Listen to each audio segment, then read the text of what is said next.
Ici, le nouveau tarmac de l'aéroport de Bipemba en construction à Mbujimayi. Plus que 30 à 40 cm de remblai à poser sur la plateforme, si l'on en croit le chef de la mission de contrôle. Le volume de remblai total à réaliser est autour de 176 215 000 m3. Et sur cette quantité, on a fait à peu près 90%. Dès que les conditions climatiques vont être favorables, en 2 semaines de saison sèche sans pluie, l'entreprise peut finaliser les remblais de cette plateforme et commencer à réaliser les structures de chaussée. Avancée significative également de travaux du deuxième lot de cet ambitieux projet du gouvernement de la République.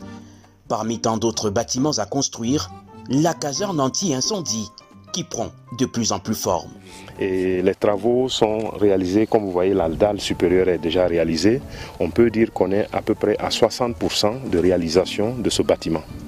Il y a d'autres bâtiments aussi qui sont prévus, notamment la tour de contrôle qui est le bâtiment le plus technique et qui sera érigé juste en face de nous là. L'entreprise chinoise a également prolongé la piste de 320 mètres.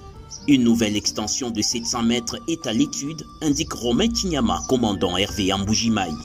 L'entreprise a déjà fait l'étude sur cette nouvelle prolongation. Donc on va ajouter 700 mètres à la distance prévue, de façon à ce qu'on ait 3 km de piste, donc 3000 mètres.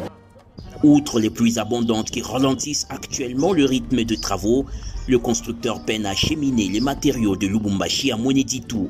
Et nous vous rassurons que ce n'est pas une chose facile. Donc la SNCC ne nous facilite pas la tâche. Malgré ces aléas, la mission de contrôle espère que le délai pour l'exécution de ce projet, soit avant fin 2023, seront tenus.